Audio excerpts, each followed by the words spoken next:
You're listening to a 4x4 Radio Network podcast.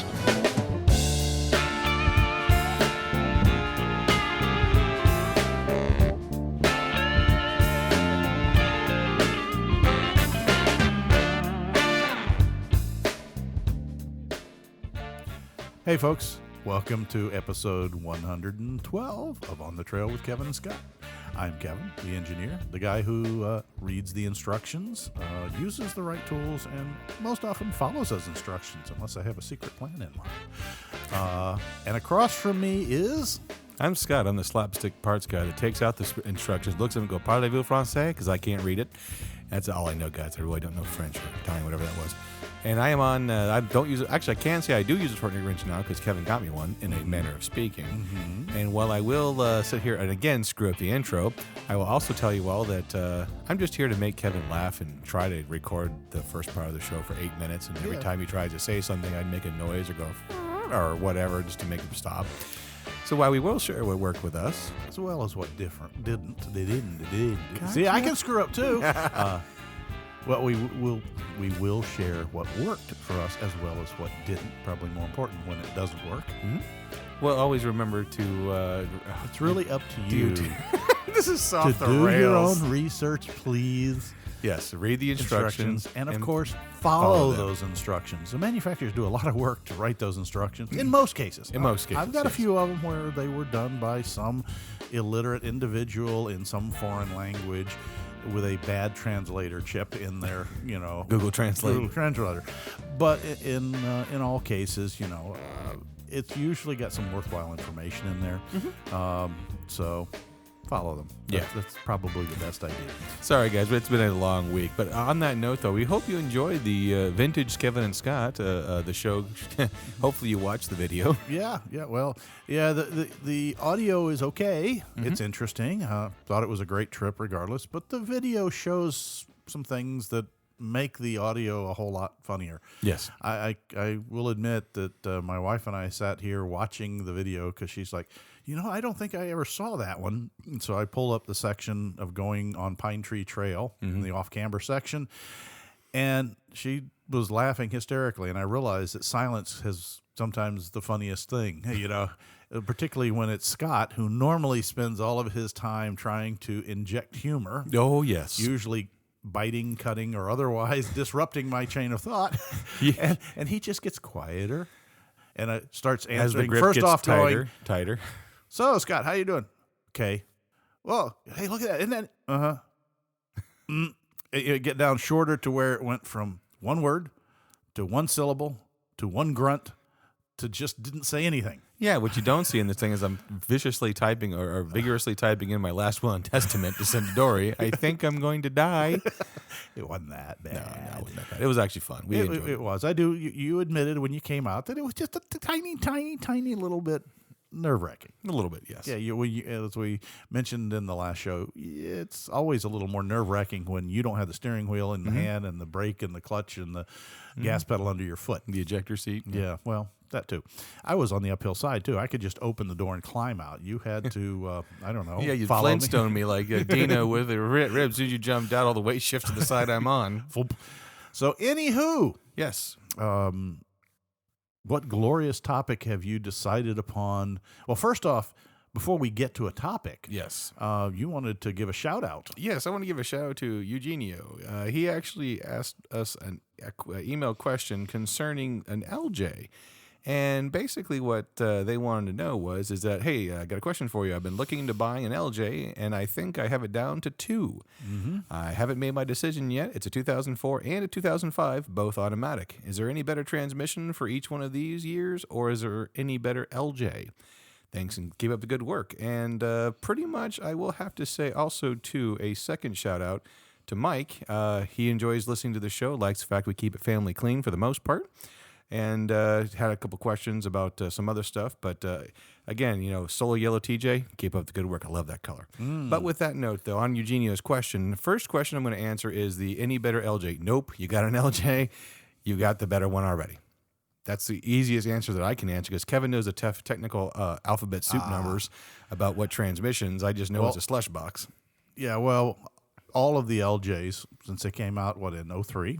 No, 04. 04, I'm sorry. So 04, 05, 06, that's right. Correct. Are all going to be 42 RLEs. So it's going to be the same automatic regardless. Now, just in general, if you had a manual, you have The not shifting good 370. the 370, which again you have no real choice, and it's not a bad transmission. But it does require regular maintenance. It's what you have, and you've got to keep the oil clean. But that's no different than the 42 RLE automatic, which is the 4-speed automatic. We've done several shows on it. It's not a bad transmission. I know there's a lot of people that bad talk it, but mine's been running for 140,000 miles. No slipping, no abnormal wear. Gets me where I need to go. The secret to a 42 RLE, regular fluid and fluid filter changes. You have to change the filter.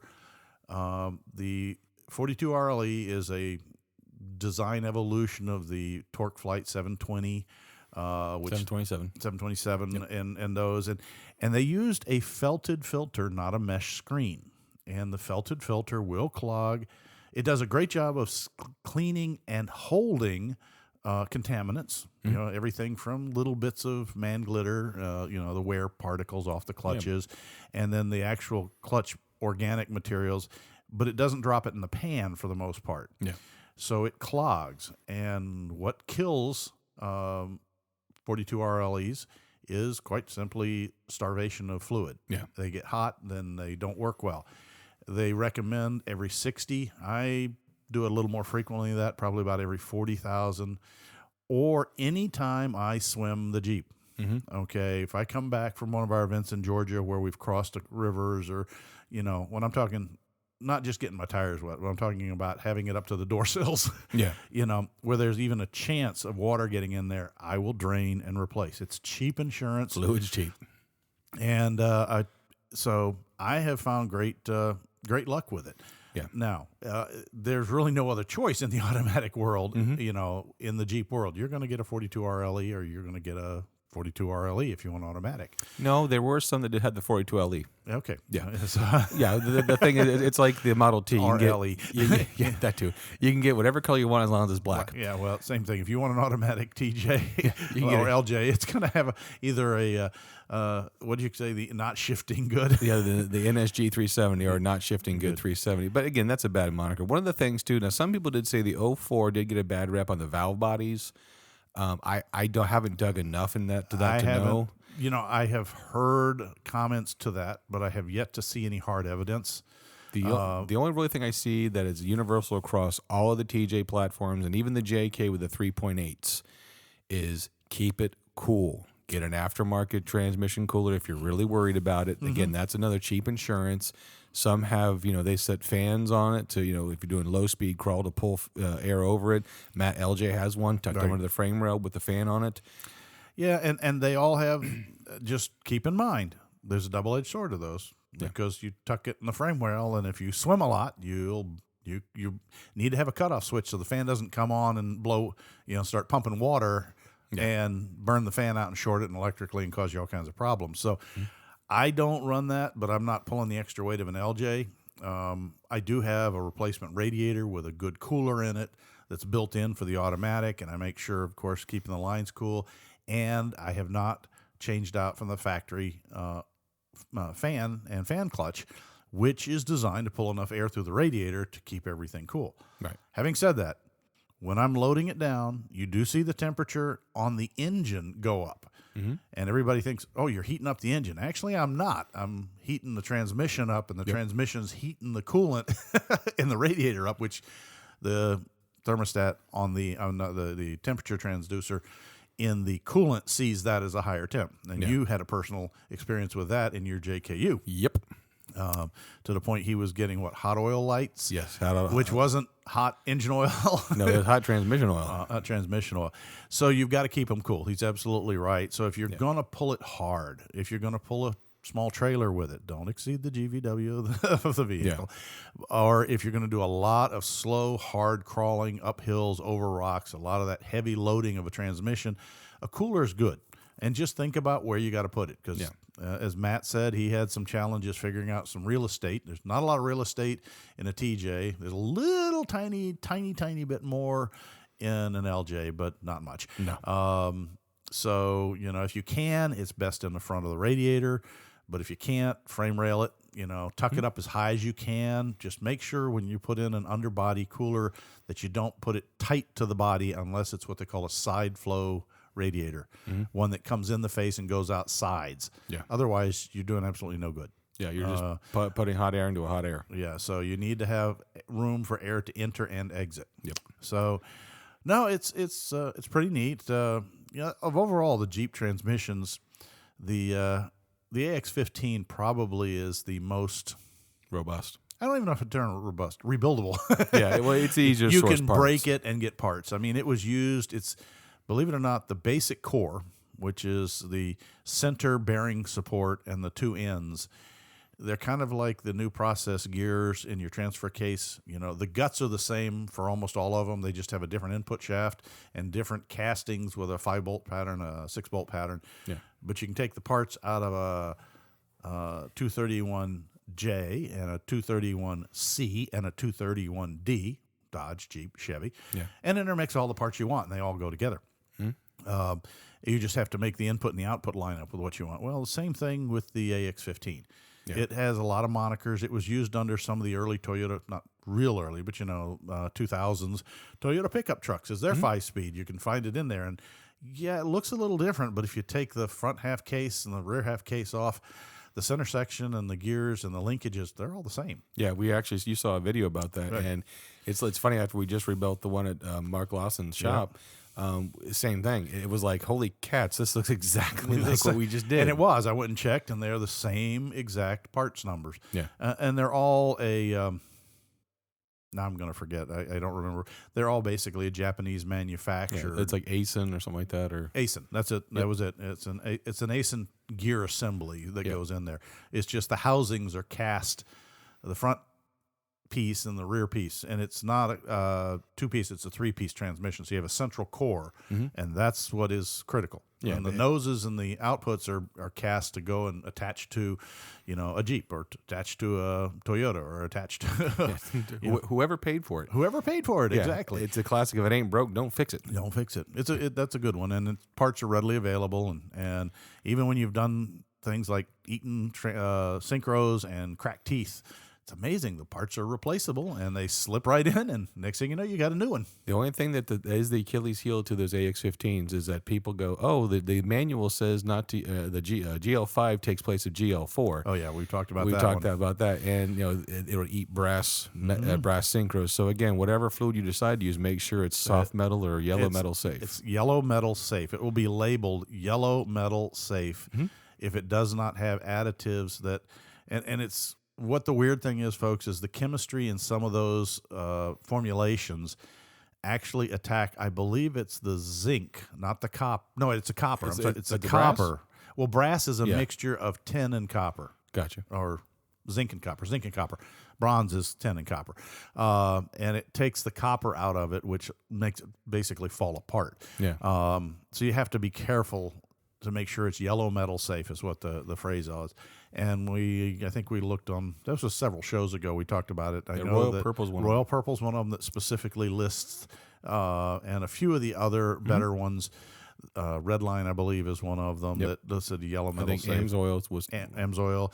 So you just need to look, because unfortunately a lot of the cheap ones that you can get down at W-Mart aren't so marked and are probably the source of don't use that mix. And then you'll get the lubrication guide that'll say, oh, yeah, it says to use GL5 in place of GL4. Oh, it's all the same. And yes, to a point, if you're using gear ratio or rear end gears, yes. Excuse me. But transmission fluid, not so much. Yeah, not so much. So anywho, on to the topic of the show. That's actually kind of a good segue because, again, looking at buying an LJ, it kind of got us thinking is, we kind of glossed over this a little bit, but should I buy new or should I do should I buy an older Jeep and fix it up? Because there's pros and cons to both. This sounds about like our original discussion way back when we were talking about Rubicon, or stock, or just plain Jane X, when it was an X model or a no model, and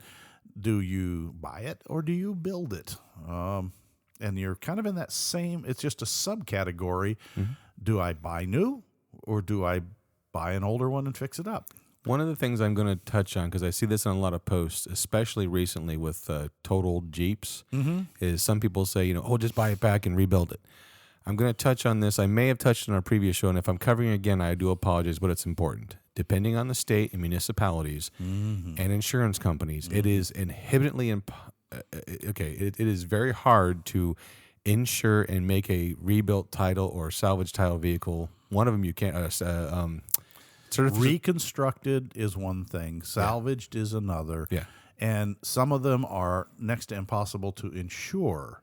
And a lot of it has to do with who reconstructed the vehicle. Correct. And whether or not it passed a follow-on safety inspection. Right.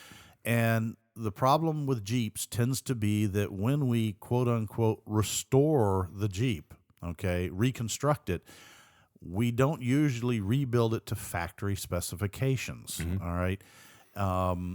We don't put everything back on that was there to start with. Yeah. And therefore, the insurance companies are like, if you didn't put the fenders back on, if you didn't put the bumper back on, how do I know you welded this correctly or corrected that frame, or, what's your skill level? There's a whole lot of liability there that most insurance companies won't touch. And that's why a lot of lightly wrecked Jeeps end up going to the scrapyard because they become off-road only vehicles. Well, not only that, like if a small damage on a frame twist, which is a very common reason they get totaled, the engine's worth something. Yeah. The transmission, the car, the parts that aren't touched mechanically are worth more than the vehicle itself. And one other thing too, knowing, because I used to sell parts to people who used to rebuild vehicles to send overseas, to get a title for it, a rebuilt title, you had to have a list of where you purchased the parts. Every part and the receipts. Yeah, because what happens is that, one, they don't want you using stolen parts or free parts or off-the-shelf parts from someplace else.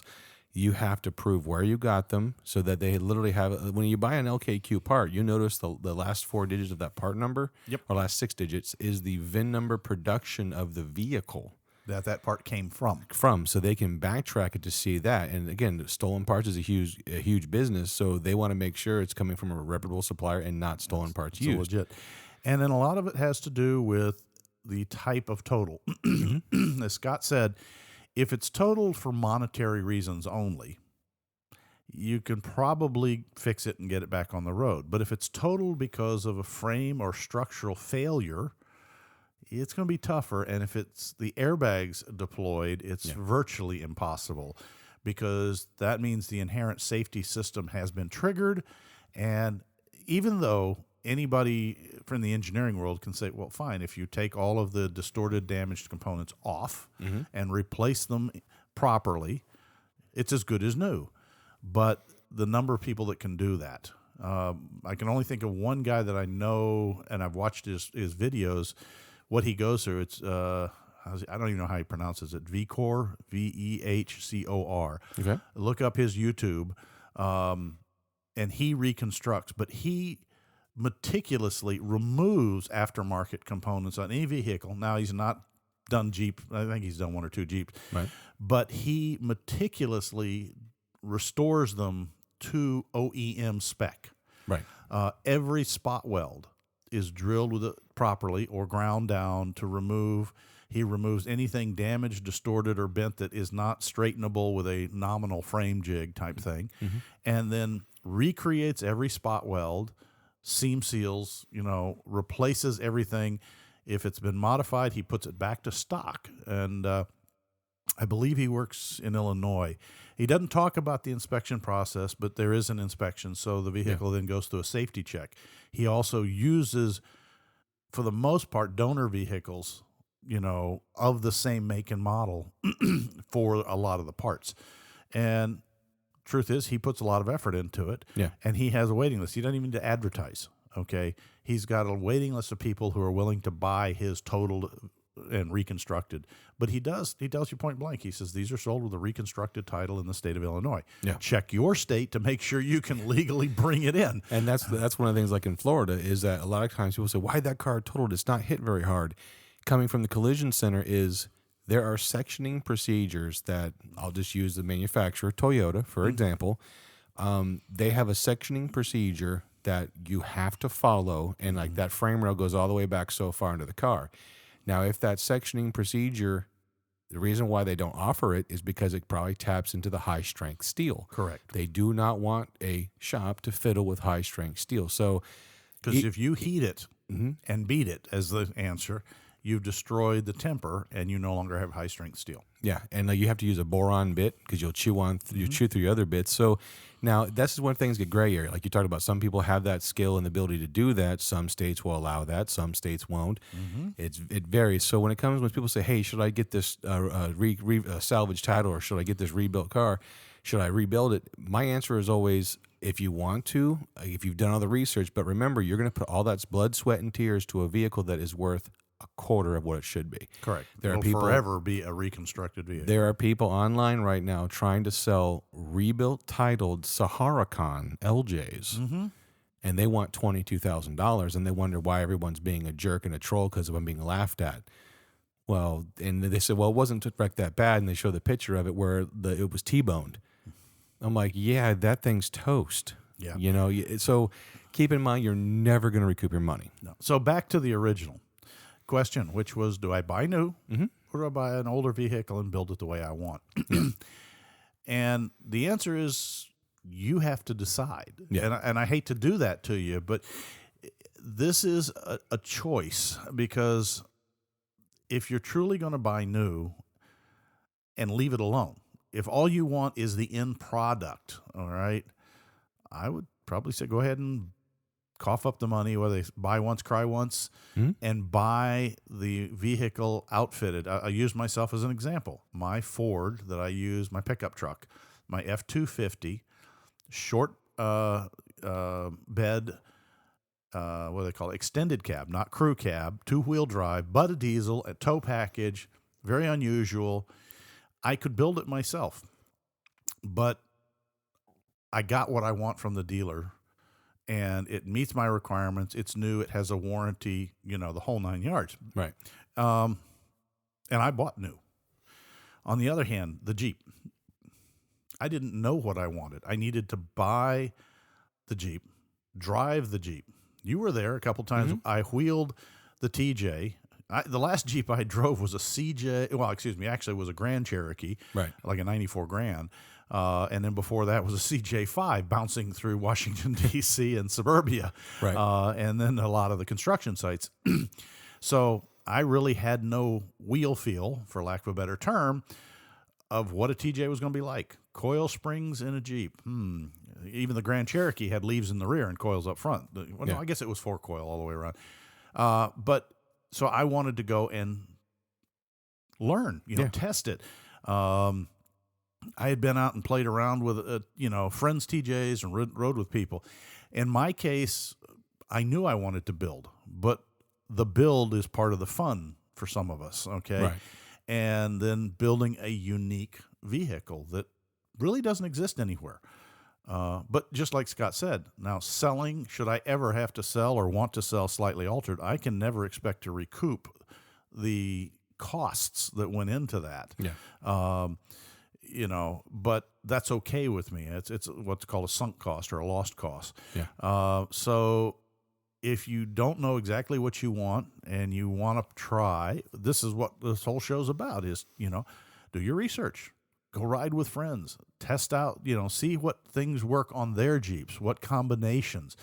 It takes a little bit of thinking, planning.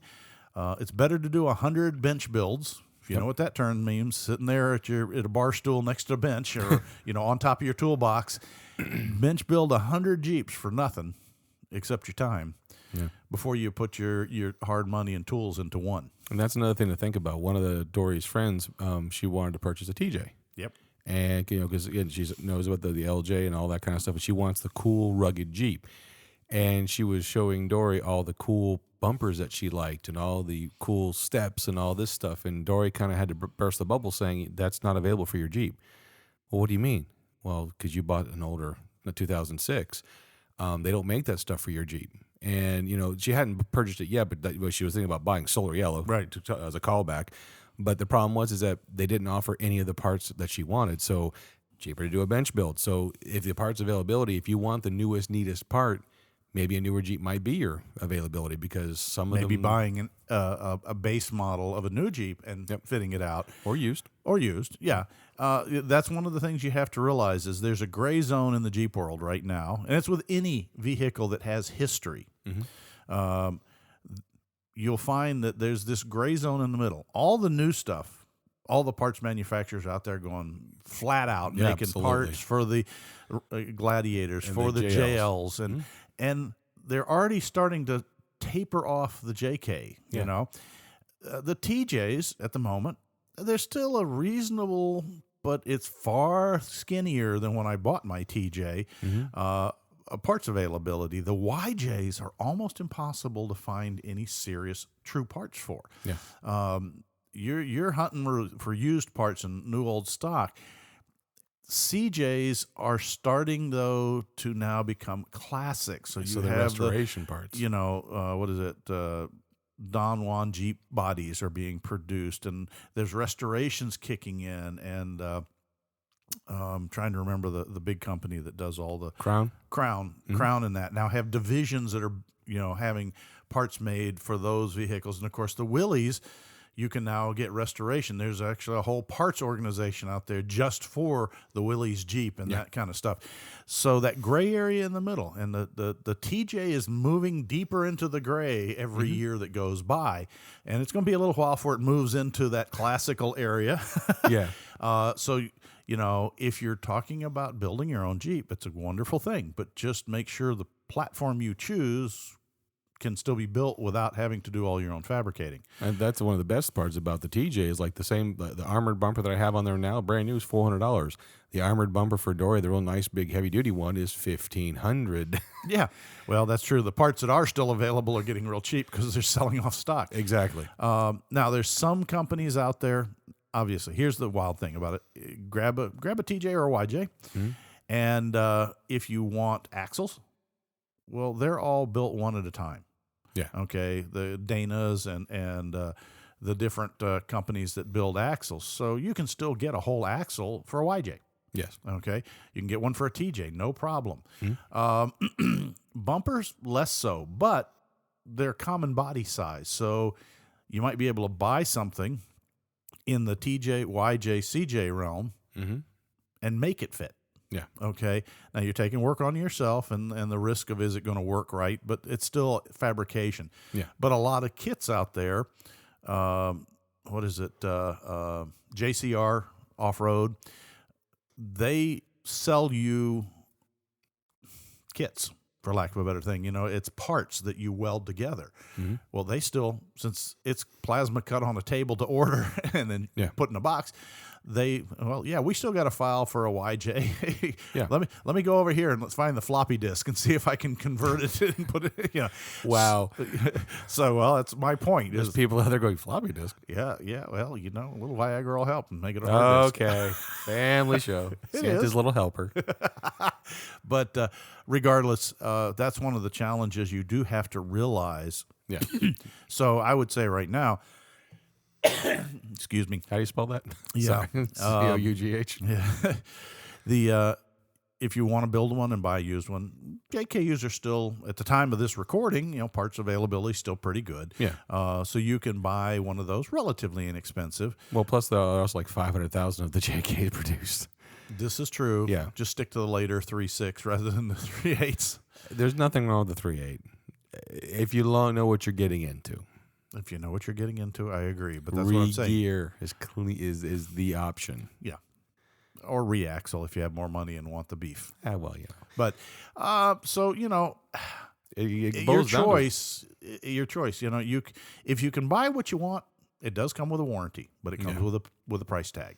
On the other hand, if you build what you want, you get exactly what you want, but you may make a mistake and have to redo something, and you'll have a bill for that too. It'll just be spread out over multiple either credit cards or time payments or.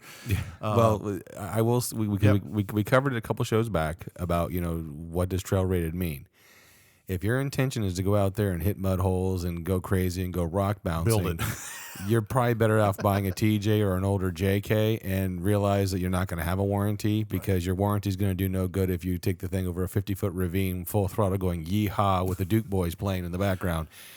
You know what I mean? It literally, if your Well video said. starts off Well with said. looks like them Duke Boys are in trouble again, you probably need to want to build. Yeah. But again, so those are things to keep in mind. Like you boil down to it. You boil down everything is that the idea is do your research and think about what's important. What's the end build for you? Creature comforts and a warranty, or I know what I'm getting into. Let me get some extra armor, either A, cheap, or B, make it myself. So those are, I guess, the bullet points. But I do want to segue into something for our next thing. You talked about some crate axles. Yes, I did. I think it's time that we Head into the garage. we head into the garage. We'll take a quick little break here, and we'll be right back with a really cool project. Hey, Jeepers, don't forget, as always, to check out the onthetrailpodcast.com internet webpage. Lots of cool stuff on there. Or look us up on Facebook.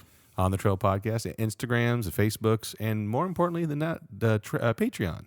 Patreon.com. I always put a link in the show notes for our Patreon page. So if you would like to help the show out, $1 will get you on our Patreon. And big thank you to all of our corporate Patreons. More importantly, though, again, thank you to the 4x4 Radio Network for us being part of their family. So check out all the really cool content on there.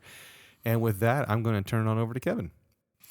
Well, folks, in the garage, today I'm going to do a little bit of a twist. And that is most every garage segment that we've done has revolved around tools, parts, and Jeeps. Well, I'm going to still work around tools, but not the kind of tools that works on Jeeps. Yeah. And I am going to reference Jeeps, but not in the way you think. Yeah. If you've got, maybe you're a Jeeper, but you're not a wrencher. Okay. Maybe your skills lie elsewhere, Yeah.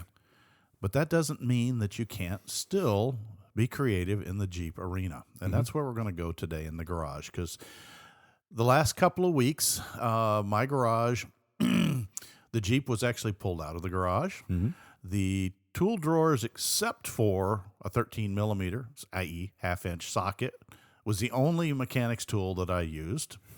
And all of my woodworking tools were brought out. Yeah. I got requests to assist with a very unique project. And Scott's had a chance to look at it in its 90% style. And that's what's really cool. I do have to byline real here because Kevin and I always get questions about, cool builds and things you can do with your hands. And we always talked about V8 swaps and all this. Sometimes you just got to step out of the realm of the mechanical and just build something cool. And when I opened the door and saw it for the first time, my jaw hit the floor because I literally thought to myself, we need one of these for the studio. So I had to byline there. And I'm sorry, I didn't mean to interrupt your train of thought, but it's fine. sometimes it's really cool to do that wall art or whatever, and you took it to the 1,000th level, dude. Well, thank you. But what I've done is I got a request from a friend. He has a small shop and just was forced to relocate. And he lost about half his square footage. Yeah. And he fits in the new shop. Things are going well. Busy as all get out, but he feels a little crowded. And one of the biggest things he lost was an office. And he's got kind of this dead spot on the floor where he can't put a Jeep, he can't put tools. It can't be blocked per se because it's the man door's there, the garage door's over there. Okay, what do you do with it? And he's like, I want to put a desk there. I need somewhere that I can set, my computer, and I'd like to get a printer so I can print out invoices rather than handwrite, blah, blah, blah. I need a place to file a few things. Yeah, it's a business. Right. So he needs a reception desk. Well, what do you do? How do you make a reception desk that somehow fits into the Jeep world? Without cutting the front of a CJ off. And that doesn't make a very good desk. Not very big one. I got high beams on my desk. Yeah. Why? Okay. Sorry. Well, one thing that this shop has in a plethora of is the only way to put it, is that when I helped him move, I was sitting there going, what are all of these axle crates? He has so many Dana axle crates at the time. I think there were 4 or 5, may have been 6 total, full-size crates for people that were asking for axle replacements, and there's all of these, Dana 44s, Dana 60 crates, and all these things like that. And he said, can I stack these up into a desk? And I says, well, yeah, if you're going to stand behind it, because they're 2 foot wide and 7 feet long and about 2 feet tall. And if you stack 2 of them up or 3 of them up, you'll end up with this big box of air. Yeah, when you lean up against it, you'll have an armful of splinters. Correct. Mm-hmm. And he's, well, I think they'd look cool as a desk, but he's kind of like, so I said, give me the crates. And I decided to take on a challenge of taking a bunch of genuine Dana axle crates and turning them into system furniture. Yeah. With apocalyptic IKEA. Yeah, that's exactly. And so, without going too deep, and Scott will put a few of the pictures up on the Facebook page. On the Facebook and Instagrams. And I've got a few little details left to finish up. It's the best way to describe the finish is finished rough. Mm-hmm. I've removed most of the splinters, broke down the crates, kept the critical logos that were stenciled on by Dana on the shipping crate, along with the shipping labels, are still attached, but got rid of everything inside and created panels that include the ends of the crates and the sides of the crates, but the pallets, the pallet pieces and all that stuff, but they're only about 6 inches thick when it's all said and done. And the inside's finished just simple and smooth with a desktop that's made out of pine that looks kind of like pallet lumber. And mm-hmm. It's put together with the same pallet nails. There are some screws and bolts, but they're mostly hidden. And then so you have like a bar top where you come up as a customer, and then you have a desk behind it, complete with the computer holes and the lights and that kind of stuff. Mm-hmm. But it definitely screams Jeep. It says Dana 44, JKU. Made in USA. Made in USA. Big labels, and they're stacked on each other just the way they were stacked in the shop. I took pictures before to get the lay of the land. And the idea here is that this is all woodworking, and this is all a little bit of artwork, Yeah. Trying to recreate the feel of a crate. And so that when people walk up to it, they kind of go, what, there's the desk. Wait a minute. On one side, it's a desk. On the other side, it looks like stacked crates. Stacked crates. Yeah. Oh, I had to talk about this. One of the really cool key details he did is that where the forks would go for a forklift or a pallet jack, on the back side he painted masonite or the rough side of masonite and used that as a shadow block. Yeah, so you look at it and the detail he put in there, it's like, man, this is really cool. I'm sorry, I'm geeking out, but man, we have to have one of these for the studio. I'm sorry. And it's funny is most of my neighborhood walks around and sees it and wants to know why I'm building a bar out of crates. And it's, it kind of looks like a bar from the outside. But the key here isn't what I built. Okay, right. It's what can you build? What can you as a Jeeper do? We've seen guys that have taken Jeep grills, TJs, YJs, CJs, put lights in them that are, driven LED strip lights. LED strip lights or, color lights behind them and made wall art out of them. But there's other things that you can do for the Jeep community like that. If you're into painting, how about doing a painting with your Jeep, as a subject? We all see people who paint pictures of cats and dogs. Well, if you're a painter, how about taking a couple of good shots of the Jeeps that, in dramatic positions or lighting, running down the beach? We all know that Jeeps are hygroscopic, and if you put them anywhere near salt water, they go rust. Exactly. Yeah. But you can paint them that way. Yeah. There's people that can do T-shirt art. Mm-hmm. How about something Jeep related that way? These are all different ways that you can be a Jeeper. Yeah. Even if you don't spin wrenches. Exactly. You can change song lyrics to do Jeeps too. Yeah. Yeah. Well, that's me, and I'm not giving that one away just yet. No. But this is just one of the little things that thinking a little outside the box. I've received, friends that have given me, believe it or not, something that was either knitted or crocheted with a Jeep in it, kind of a thing. The crochet tire cover. Yeah, well, I haven't had that one, but it's, I had to byline real quickly because when that Old Town Road song came out, I'm going to ride my horse down an old dirt road. I almost actually did the Jeep version of that, because I had the audio track. I wanted to do what everyone else did. I'm like, I'm going to ride my Jeep down an old dirt road. I'm going to ride till more parts fall off. I couldn't figure out the rest of the lyrics, but that's all I got. that's all you got. But there's a lot of different ways you can be a Jeeper without actually wrenching on a Jeep. Oh, without going through King of Hammers at 40 miles an hour. Yeah.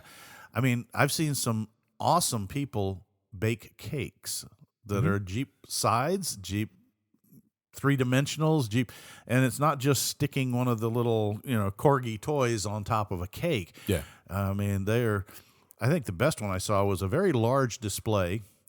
It was 2, I guess, 7-inch round cakes and a bunch of bar cakes, Right. Imagine what you could do. Here's a party thing. Take 2 cupcakes and a bunch of Twinkies, and you'd have a grill. Well, guys, I'm not a baker. I'm struggling here. It's like, tastes like artificial flavors. I'm sorry. My Okay, apologies to hostess bake your unless you own. want to. Bake your own kind of things. But, so you can do different things that involve the Jeep if you choose to within the Jeep community. Yeah. I see the people with the ducks now. I don't know if in your neck of the wood, folks, they're doing, Duck Jeep. Yeah. But, here we've got all kinds of different people are now getting custom-made rubber ducks, little tiny 2-inchers. I've got one that popped on my Jeep and little cards that go with them. I do have to byline real quickly. Yeah, and you always do. Well, I do. And the Duck Jeep thing is a lot of people are getting annoyed about it, I guess you could say. Why would you get annoyed? And here's my whole thinking, okay? Just let people have fun. It is a distraction from the current situation. Yeah, just enjoy and yourself. there's having some fun with it and all that. And you know what? Just let people be happy. Oh, I got an idea. What's that? How about the little stuffed bears with all the different Jeep girls on the front? You can get your TJ, your YJ, your JKU, your Gladiator front ends on the collectible. What are the Beanie Baby Bears or whatever they were called? GP Baby Beanie Bears? No, but I was kind of thinking. Try to say that one again. That one again. Jeep Baby Beanie Bears? No, but the interesting thing is that it'd be like, Mom, something's wrong with my bear. Why? It's leaking oil. I don't think this true bear is Jeep litter bear. trained. Does a bear drip? Does the bear drip oil in the woods?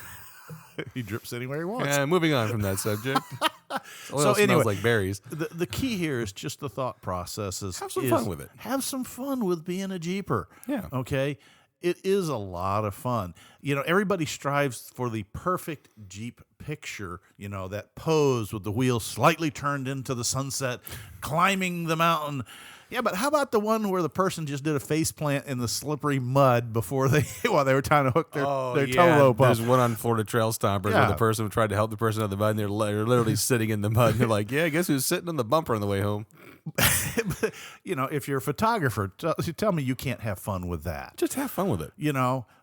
Just do me a favor. Don't lay down and have the Jeep drive over you. I don't care what the ground clearance Yeah, is. no, That's just don't do not that. cool. Yeah, no. But have fun with your Jeep. Enjoy it. Even if you can't get to the trails because of the restrictions and whatever, you can do some pretty wild things. I've actually seen somebody take a piece of cardboard. This is a neat one. They took actually a couple of pieces. Well, one was just they used the street. They dumped some paint on the street. Okay, just a puddle. Right. Drove through it and then continued rolling across clean cardboard, and they made themselves a tire print. There you go. As a piece of art.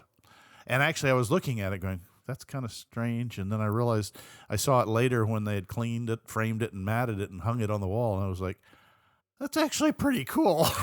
One thing I'm going to do is I'm going to get one of the. I have the old Jeep grill from the JK. Mm-hmm. I'm going to get the googly eyes. The big ones. The with big ones. You can okay. put that, and that'd be my wall art. What you need to do is then put they literally call them shakers, that will make the thing kind of move back and forth so the eyes go, whoom, whoom, whoom, whoom. Yeah, that would be you, all right. That would be you. That would be constantly crossed. But other than that, But no, it's just have some fun Yeah. with your Jeep and your Jeep. It doesn't always have to be wrenching on the Jeep. It doesn't have to be so serious either. No, it really doesn't. Yeah. And we will post you some pictures of this reception desk. Right now, they're in progress. I have to finish the bar top. I have to do some little detail work to get it finished up. But once it's installed in the shop, I'll make sure and get some in situ pictures so you can see, because he's got a really neat Willys Service Center, authorized Willys Service Center electric color sign behind there that we'll put up there. That is cool.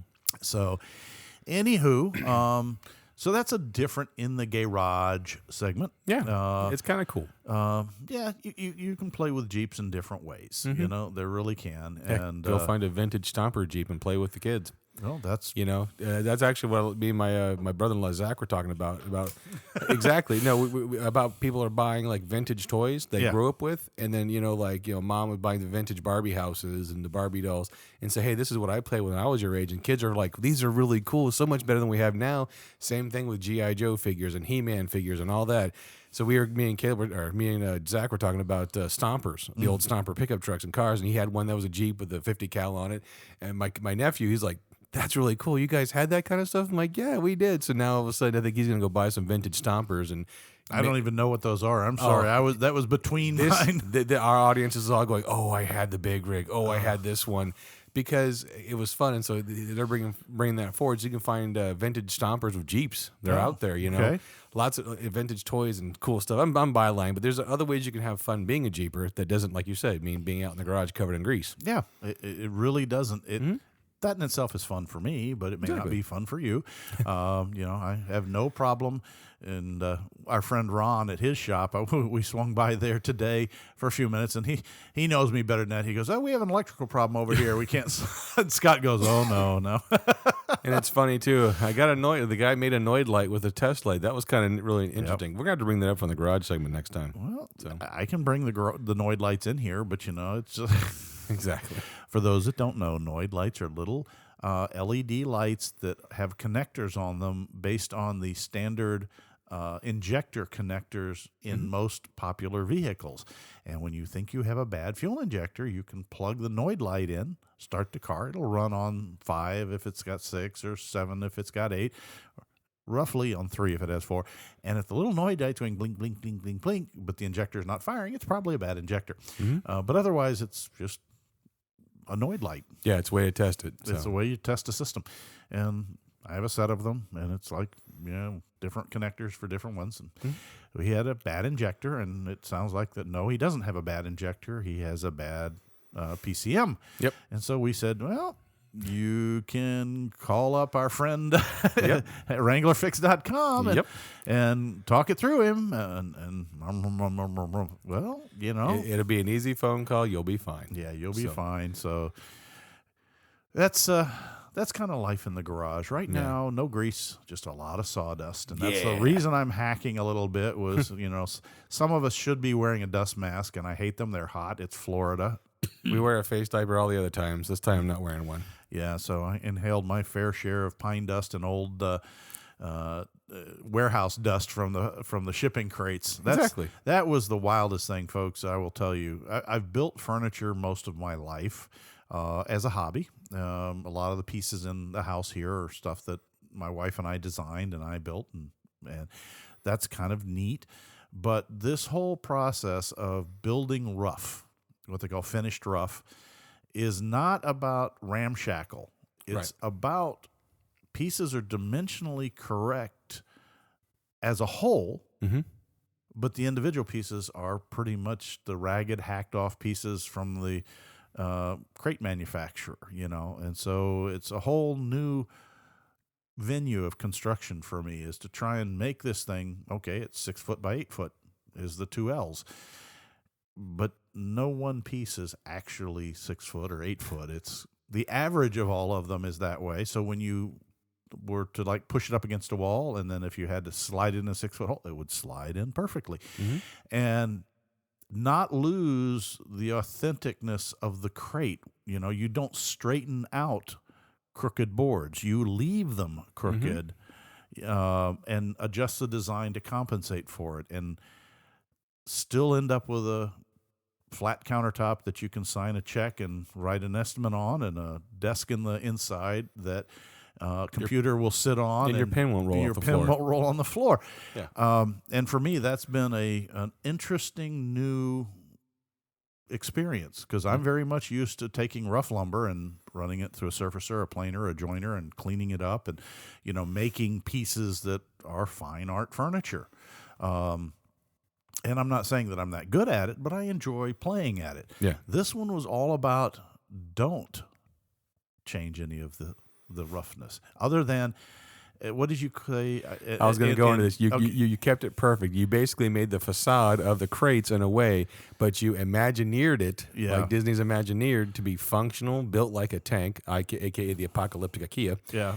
And took the splinters off. And you rounded the edge so that no one could get... Just enough. Yep. It's still ragged, but it's not sharp. Yeah, it's not going to bloody you too much. Yeah, and there were a few other things that we made some adjustments for, things like overemphasize certain things like cross beams and things like that really aren't there. Just the ends of them are there, but they feel like they're there. Mm-hmm. If you grab it and try and lift up, it's heavy, like you're picking up the whole crate. Yeah. But and just those little details. It's been a great experiment, and it will end up living on and being the point of focus for improvements on many, many Jeeps for years to come. So act now and order yours through Kevin Woodworks. Oh, no. No, I knew that was coming. These are not for sale, guys. No. If somebody has questions on how I did it and how it, when you see the pictures and you want to build one yourself, I'll answer questions about how I did it. Yeah. But, no, I'm not into the business of this. Unfortunately, I suffer from a very typical artist disease. And I mean this. Working too much after you retired? No, I do not like making more than one of anything. Yeah. Okay. And everything's a one-off. Everything's a one-off. I enjoy the creation part. Mm-hmm. The rest of it to me is just grind to make more. Even pieces that I like, like in my house, our nightstands and blanket chests and things like that in the master bedroom, there's 2 of each. And making the second one, I was like, I'm sick and tired of this. I've built tack trunks for my daughter's horse, and I built her trainer one, and it's just like, okay, I don't want to do this again. And you have to force myself. So I built one. The rest of the world, you guys can copy and do what you want, but I built one. Scott's like, I want one for the shop. Well, we're gonna have to find either a different crate or a different thing to get me interested in it. We'll work on it. We'll find something else. Go find one of those World War II Jeep crates after somebody's taken the Jeep, the crate Jeep and built it and left the crate over, and I'll turn that into something. I think most of those right now are termite. You know what? I understand that.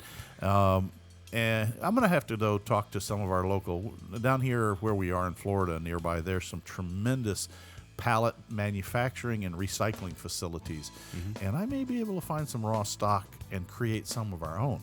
Can you imagine our logo on a crate? Okay. I'm back in now. Well, speaking of crates and time. Yeah, we are there, folks. Yeah. We hope you've enjoyed this slight departure in the garage from the normal greasy air tools and cussing that happens typically fixing a Jeep, and okay, is this bolt going to come off or is it going to snap, and am I going to punch the underbelly of my Jeep at 200 miles an hour? I've done both. Ow. I'd say 150. Anything over 200 is reckless. Okay. I've been reckless more than a few times. Okay, on that note. So, again, we really appreciate you guys and gals hanging out with us. And I think it's time. Anything else you want to cover real quick? No, that's it. I think it's time we lock some hubs and put the Jeep in 4 low. Hit the trail. And as always, we ask you, please, please, please, wheel legal, tread lightly, and take plenty of pictures, memories, and your trash when you leave the trail. We really want to make sure the trails are there for our kids and our grandkids and their kids and ad nauseum. Exactly. Because, they're not making any more Earth. Yeah, and we're running out of places to wheel. Yep. Well, maybe we can get clearance to wheel on the moon. Buzz Aldrin did it. Why can't we? That's a long garden hose to breathe through. It is, but it was neat watching him bounce over those things. Oh, yeah. For those of you who haven't seen the lunar rover they were supposed to drive sedately and carefully. Yeah, no. And you take a look at some. We know that those astronauts are four wheelers because you watch him. He's catching air. Well, vacuum. How hard did this pedal go down the floor? Vroom. Sorry, the boot was heavy. Yeah. So with that, we appreciate everybody. Check out the Patreon page again, as we always say. If you want to watch the videos that are for Patreons, you can do it for as little as $1 a month, isn't it? Yep. So That helps out the show. helps out the show. Alrighty then. Well, thank you very much. Bye now. Bye. Proceeding has been provided for entertainment only. Proper service and repair procedures are vital to the safe, reliable operation of all motor vehicles, as well as personal safety of those performing those repairs. Standard safety procedures and precaution, including the use of safety goggles and proper tools and equipment, should be followed at all times to eliminate the possibility of personal injury or improper service which could damage the vehicle or compromise its safety. What he said. Thanks a lot for listening, guys. You guys have a great day. Bye.